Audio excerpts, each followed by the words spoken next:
Hi everyone, I'm Jory, and in this video, I will be discussing and reflecting on chapters 1 through 7 of an ancient text called the Tao Te Ching. Now, this text was, the earliest version of this text was discovered in Guodian, Hubei, in the Guodian tombs of the Hubei province. And the text is a product of ancient China. And the text was actually discovered on bamboo slips in the tomb and is associated with a sage, a Chinese sage called Lao Tzu. The Romanized version of Lao Tzu's name is Lao Tzu, and not only was Lao Tzu a sage, they were a Chinese philosopher, very influential in the teachings of Taoism.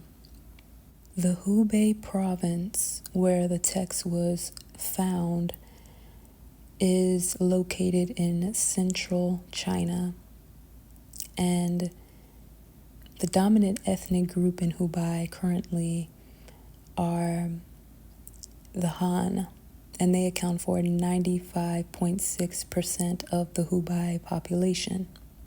The remaining population consists of the Tujia, the Miao, and the Hui. According to online sources, during the time of Lao Tzu, which was 6th century BCE, ancient China's population consisted of the Huaxia people, who were the ancestors of the modern Han Chinese. Now, the Tao Te Ching is a text associated with Lao Tzu, but scholars believe that the text is a collection of sayings from various authors instead of originating with a single author. So Lao Tzu was a philosopher that was influential with the teachings within the Tao Te Ching. And the earliest version of the text was created in late 4th century BCE or early 3rd century BCE. And this is because the language used in the text was language that was used during that time. The original language the text was written in is classical Chinese. Let's get directly into reading the first chapter of the Tao Te Ching. The Tao that can be told is not the eternal Tao. The name that can be named is not the eternal name. The unnameable is the eternally real. Naming is the origin of all particular things. Free from desire, you realize the mystery. Caught in desire, you see only the manifestations. Yet, mystery and manifestations arise from the same source. This source is called darkness. Darkness within darkness. The gateway to all understanding. So that was the end of the first chapter of the Tao Te Ching. And what it's saying in summary is the way cannot be put into words. And if we try to describe the way, we become lost in ideas instead of what is real. Speaking is the beginning of non-understanding, of placing what is felt into something that you have to describe. You're describing once you start speaking. Though through language we can be led to the way, we can realize it is only through darkness, through silence, through meditation, that we can truly come to a place of understanding, or rather understanding of the way.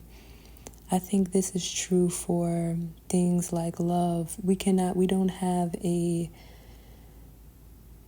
right way to describe love. There are many ways that love is experienced, but there is no particular definition that we can say that will encapsulate what actual unconditional love, what actual love is. It's like trying to put God into words. There is no way to fully and completely define what God is. There is no way to define what love is. It can only be experienced and it can only be felt. So I think that's very important to say, because in my experience of love and spirituality and spiritual things and spiritual nature and the divine, it's highly personal and highly true for your experience and how you experience, how the things that you uniquely go through. Everyone is experiencing the world differently, so everyone experiences divinity, love, God in different ways, whether they can consciously understand it, whether they can consciously describe it, put it into beautiful terms, put it into eloquent terms. It can't really be said, because once it's said, then it kind of loses its meaning a bit, because our words in themselves are caught in time. They are caught in a culture that, though comes from love, comes from divine, is not the source of the divine, because only the divine is the source of the divine. And if we try to reach the divine through words, we can approach, but we have to feel. Ultimately, we have to experience. It has to be that inside journey, that inner journey that reveals. So I think this is essentially what chapter 1 is getting at. And as it talks about desire, and being caught in desire, and when you desire, you see only manifestations. I think this is important because I don't think that desire is a negative thing. I'm not saying that soul desire isn't important, isn't an important thing to be led by in your life. I think that ultimately it's deeper than that. It's deeper. It's something that even when we say soul desire, we are not really getting at what is really the divine nature of what we're speaking on. We can't really put it into words, is what I'm trying to say. So this darkness within darkness is this source, is this meditative state, is this silence, is this divine place within oneself where you reach through meditation. You can reach through meditation. You can reach through, I believe, the experience of love and true love and unconditional love. You can understand what this source is, this undefinable way. Let's get into chapter 2 now. So chapter 2 says, when people see some things as beautiful, other things become ugly. When people see some things as good, other things become bad. Being and non-being create each other. Difficult and easy support each other. Long and short define each other. High and low depend on each other. Before and after follow each other. Therefore, the master acts without doing anything and teaches without saying anything. Things arise and she lets them come. Things disappear and she lets them go. She has but doesn't possess. Acts but doesn't expect. When her work is done, she forgets it. That is why it lasts forever. So that was the end of chapter 2. And this chapter is describing the dual nature of things. And it goes back to when you name something, it becomes caught in relation to something else. But when something is not named, something is not defined, that something is everything. That nothingness is everythingness. But if that nothingness were defined as, let's say, sky, then that nothingness is now caught in a web of relations. Do you see? Because it says, when people see some things as beautiful, other things become ugly. That directly is pointing to this relation that we ourselves have in our minds through our understanding of duality, the dual nature of things, and defining things. And if something is this, then it is not that. If something is that, then it's not this. If something is here, then it's not there. So, and this second part, therefore the master acts without doing anything and teaches without saying anything. Things arise and she lets them come. Things disappear and she lets them go. It's describing the master is this person who is attuned with the value of an action, or the value of the virtue of allowing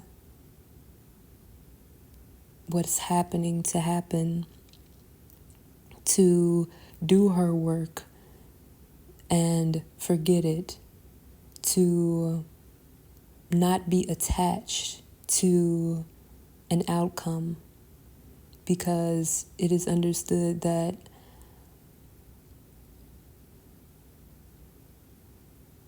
once you attach yourself to a name, to an outcome, to an expectation, you lose the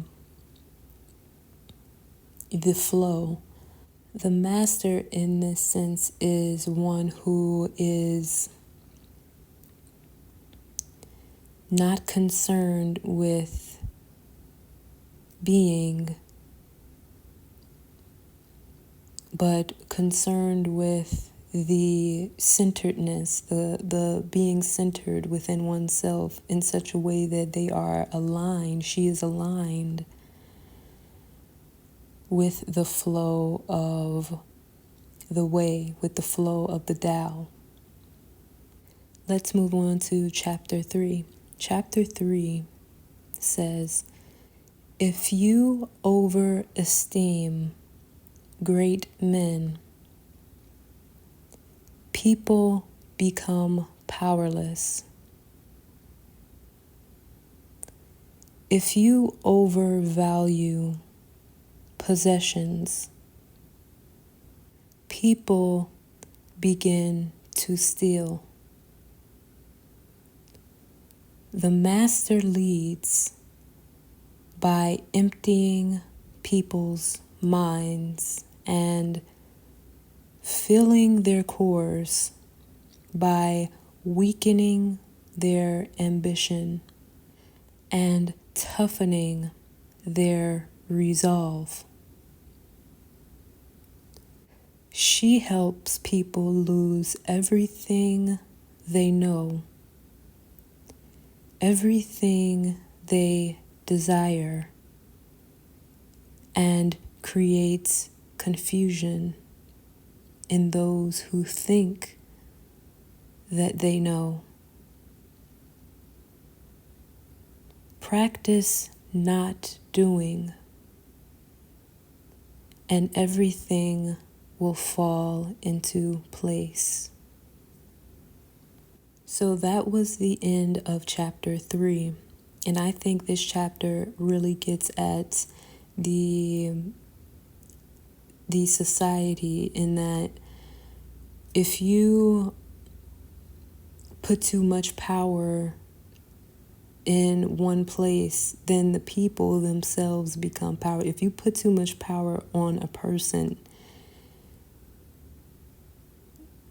if you give one person power, so much power over people, then the people become powerless. And if you create a culture that overvalues material things, people will turn to stealing those things, thinking that is what will fulfill them. But one who understands the way, understands the way, is concerned with emptying the minds of people, emptying people's minds, in that emptying their minds of the idea that the value is within the material, emptying their minds of the, let's say, the cultural indoctrinations, the paradigms that lead them to believe that they know what they need, and what they need is this material thing. Instead, the master wants to feel their core by weakening their ambition to try and retrieve something outside of themselves, some outcome, some reward, some material thing. And she seeks to toughen their resolve, their solution within themselves, by helping them to lose everything, all these ideas, everything they think they know, everything they artificially desire. And this creates confusion within them, especially for those who think they know, that think they have figured life out, that think that these desires and these ambitions to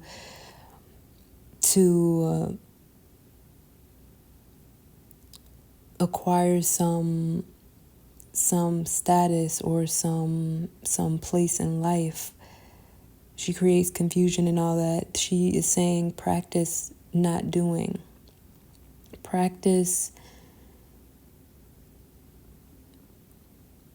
meditation, essentially.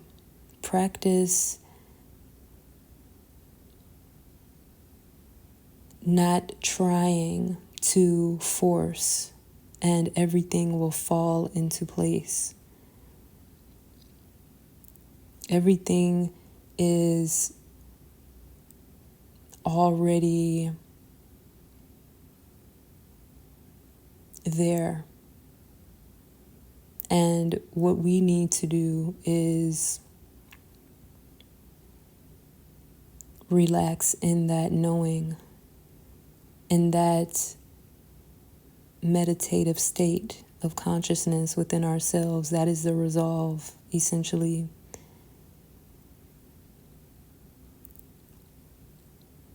Chapter 4 goes on to say, the Tao is like a well, used but never used up. It is like the eternal void, filled with infinite possibilities. It is hidden but always present. I don't know who gave birth to it. It is older than God. And that was the end of chapter 4.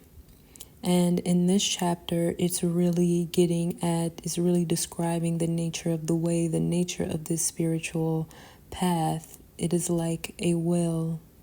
So a well is something that in it contains water. So we are comparing the way to something that is like water, and something that is never used up. So it is abundant, and it is like the eternal void. So a never-ending void. When you talk about a spiritual void, being in a spiritual void, you are in it is actually a period of inner transformation and a space of unknown. It's a space of nothingness. You could say that in it contains, it's saying infinite possibilities, which is abundance, which is directly goes back to there when there is nothing, there is everything. When you don't define something, when you don't expect something, there are infinite possibilities that can happen. When you reach this space, in this void within yourself, which is like a period of isolation within yourself, a solitude, the space within yourself, or a space of meditation, there you reach infinity, the infinite possibilities. So it's also saying it is hidden but always present. So this is describing further the nature of the way. It is not apparent, it's not named, it's not obvious, it's not in your face, it's kind of veiled, but it's always there. The way to your inner journey, the way to through meditation and to the realizations and the inner insight and inner wisdom and inner knowledge you get through meditation is always present. You always have the answers within you, but it's hidden. You have to go in. And it's saying, I don't know who gave birth to it. It is older than God. So even in this, it's really going back to you really don't know the nature, and you can't know the nature, the entirety. I don't think we ourselves as humans have the capacity to understand the fullness of the meaning of what we are here for, the meaning of life, the meaning of it all, because we are not in that stage in our evolution. And it's saying it is older than God. So it is older than this conception of God this idea that we have, the Tao itself, the way itself is unnameable. And so it cannot be this idea that we have of a being that created life and the world, because even that thought, that conception creates duality. It creates the idea that there is something else when there is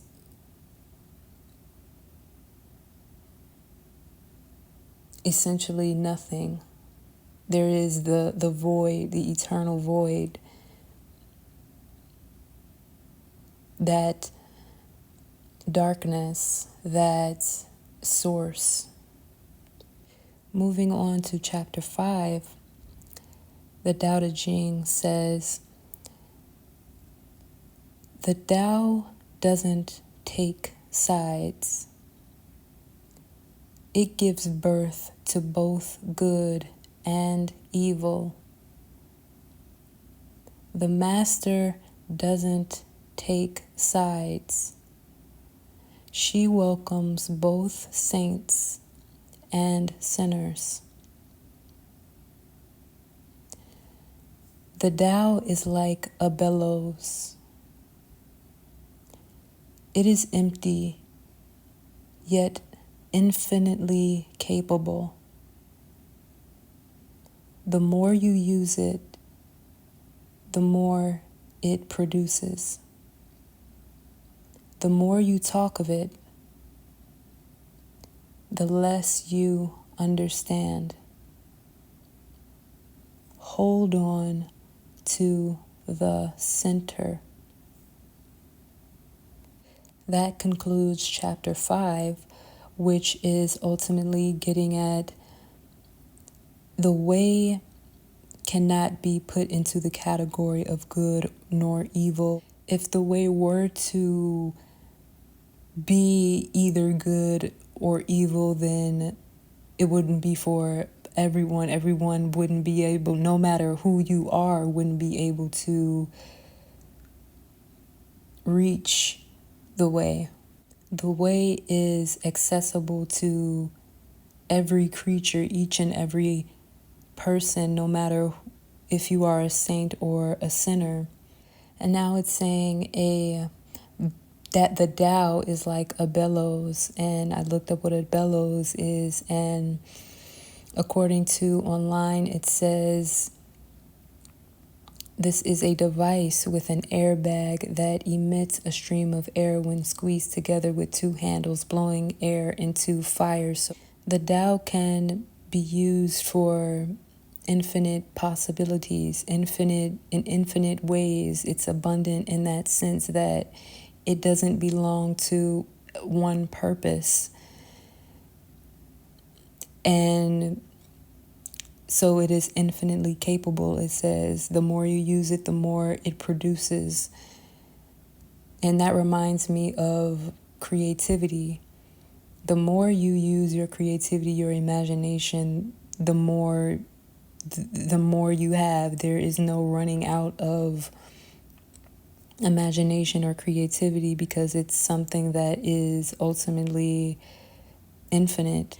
And the last line of this chapter says, hold on to the center, which is very crucial in this practice of the way, the Tao Te Ching.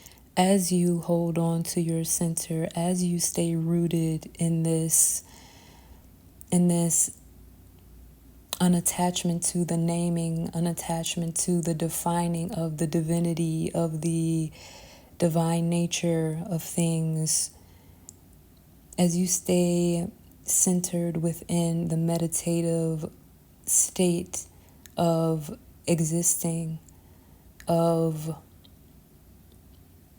allowing, of flowing, then you become this abundance. Moving on to chapter 6 now, the Tao states, the Tao is called the Great Mother, empty yet inexhaustible. It gives birth to infinite worlds. It is always present within you. You can use it any way you want. And that concludes chapter 6, which is further describing the nature of the Tao, saying that it is this creative force. So it is the Great Mother. That's what it's called. The Tao is called the Great Mother. And so, which makes sense because if you talk about the source, you're talking about a creative energy, a creative something, or in this case, it's nothing, because it is this void. It's this infinite worlds. Well, it gives birth to this infinite worlds, it states. And it is always present within you. So within us is this creative nature. This is the nature of spirituality, of the divine. It's the Great Mother.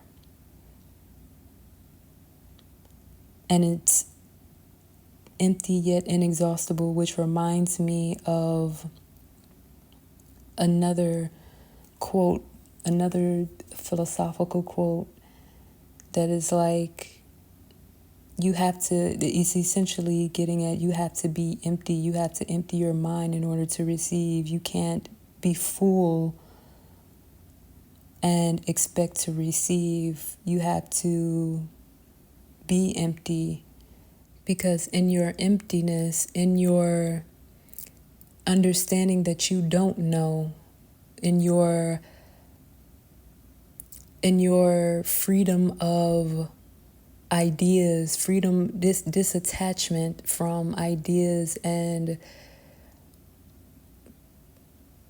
the things that you think you know, you can learn, you can take in.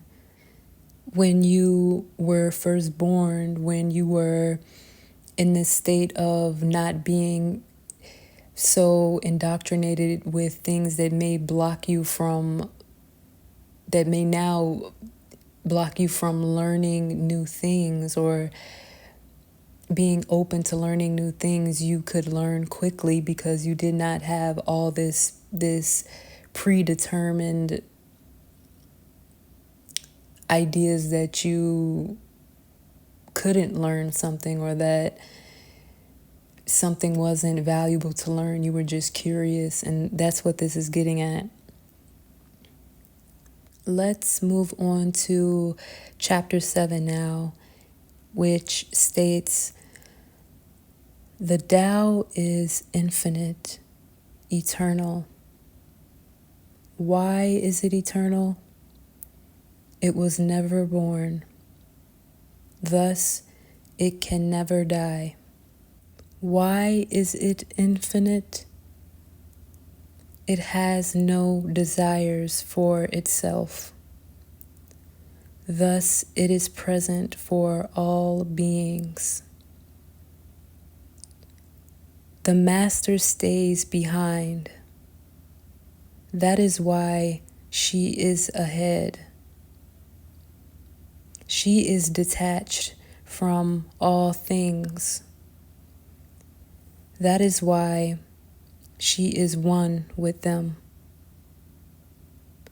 Because she has let go of herself, she is perfectly fulfilled. And that's the end of chapter 7. This chapter describes both the Tao and the master of the Tao, and why the Tao and the way, following the way, leads you to a place in yourself of fulfillment without doing anything, without desiring anything, without having anything material. It's because of this level of detachment from the outcome, from all things. I think it's especially important, these chapters are especially important in spiritual practice because it teaches to really stay true to this not naming, not defining, staying within the flow, not being attached to the labelings, the ideas of things, and allowing for the process of spiritual growth and spiritual connecting and divine timing and divine alignment to really occur and to truly bring us to a place within ourselves where we can be fulfilled in that and be aligned with our soul and our higher timeline and our high vibrational selves. What the Tao accomplishes is this inner peace, this flow, and I think that's really important, especially on our spiritual journey here. So this was a discussion and reflection on chapters 1 through 7 of the Tao Te Ching. I will be reading more chapters from the Tao Te Ching, this ancient text, because I think it is it's a very insightful text, and it really calls me back to the actual goals of spirituality and meditation. And I think it's a good text to look over and have in your back pocket, in your mind, in your spiritual toolbox. So, yeah, if you resonate with this information and like this video, give this video a thumbs up, subscribe for updates, and comment if you have any ideas about future videos you are interested in or simply want to chat as we build this community. Thank you for listening and tuning in. I'll see you in the next video. Until then, take care and have a great rest of your day or evening. In closing, I'd like for us all to take a moment to become mindfully aware of our own energy. Breathe in slowly.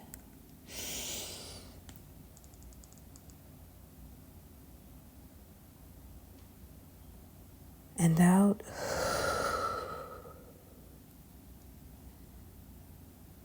Ground yourself in this present moment.